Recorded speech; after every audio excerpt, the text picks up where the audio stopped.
Today's video is all about protons, electrons, and neutrons. So you need to know the three types of subparticles. You need to know all the information about them.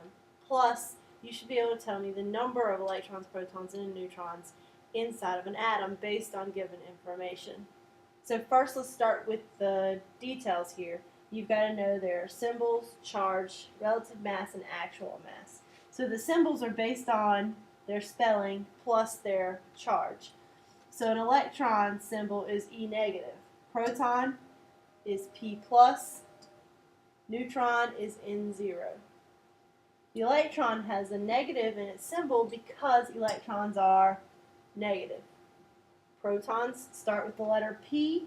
Protons are positive. Protons positive. Neutrons are neutral, no charge. The relative mass versus actual mass. Relative mass is based on an AMU. So in a future video, you're going to learn more about that. But pretty much it's just comparing the three values without actually having a gram attached to it. So for instance, an electron is 1 over 1,840 AMUs, whereas the proton and neutron both have a relative mass of 1. Pretty much what you need to know is that these two have the same mass. So a proton and neutron have the exact same mass. The electron is 1 over 1,840. This means it is extremely tiny. Then the actual mass, I'm not so worried about you memorizing these numbers, but just so you have a gram amount along with it, the electron is 9.108 times 10 to the negative 28. The proton and neutron, again, have the same mass, 1.6726 times 10 to the negative 24. One of the reasons why scientists came up with an AMU is because of all this scientific notation stuff. It's a lot easier to deal with an AMU than it is grams. Isotopes. Key vocabulary word. You must know what this word means for this unit. First off, it proved Dalton wrong. The second part of Dalton's theory says that all atoms of the same element are identical. This is wrong because of isotopes. Because an isotope is the same element with different number of neutrons. So for instance, if you have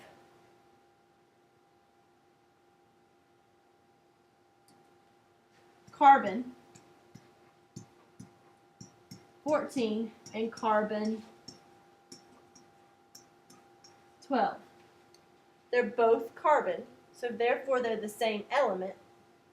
So they're the same element. So therefore they have the same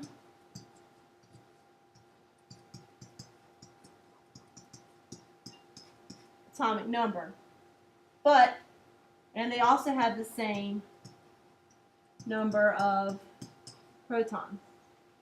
But something obviously is different about them because this is 14 and this is 12. So first off, we got to talk about what that number means. The number that comes after the element is the mass number. So therefore they have different mass numbers. And something changes that mass number, and that is they have different number of neutrons. They're still carbon, they still have the exact same properties, except for one, their mass is different. Other than that, same exact properties. So again, different number of neutrons, therefore different mass numbers too.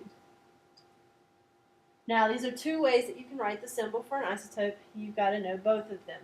Either you're going to have two numbers and the symbol next to it, or you're going to have the element name dash a number. When you have it this way, the top number is the mass number, the bottom number is the atomic number, and then the element symbol. X is just any symbol off the periodic table. Or you can have it written as element dash mass number. So for an example, this one, let's use carbon 14 again. 14, 6C.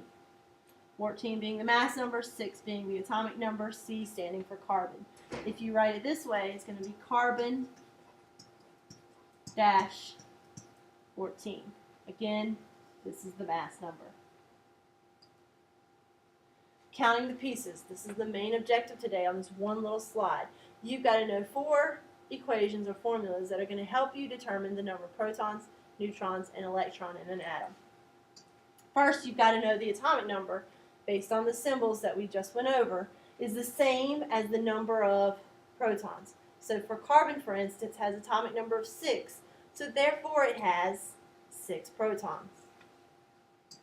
The mass number is the number of protons plus the number of neutrons. The mass number cannot be found on the periodic table. The other number that's on the periodic table with the element is called the atomic mass. This is the mass number. It will always be a whole number, so it cannot be found on the periodic table. The atomic number on the periodic table is the top number of each element. So again, carbon, you look on top of carbon's little box, it has a 6 there. Oxygen, right near it, has 8. So if you keep looking, those are the atomic numbers. So mass number of protons plus neutrons. The charge is the number of protons minus the number of electrons. Also, something to keep in mind with this is that if you have no charge, this means your protons equal your electrons. If you have a positive charge, this means you have more protons. If you have a negative charge, this means you have more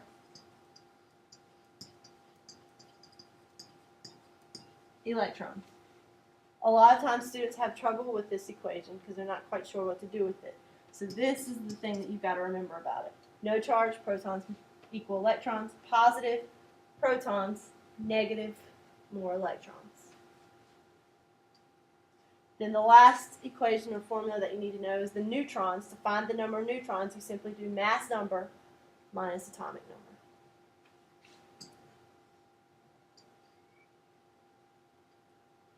The number of protons determines the kind of atom. So if I tell you an atom has 12 protons, you look on the periodic table, I'm going to look real quick, and that's going to be magnesium.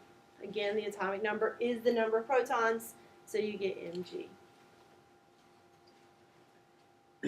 Just talked about this. Protons equal electrons in a neutral atom, meaning no charge. We will complete this table together as a class.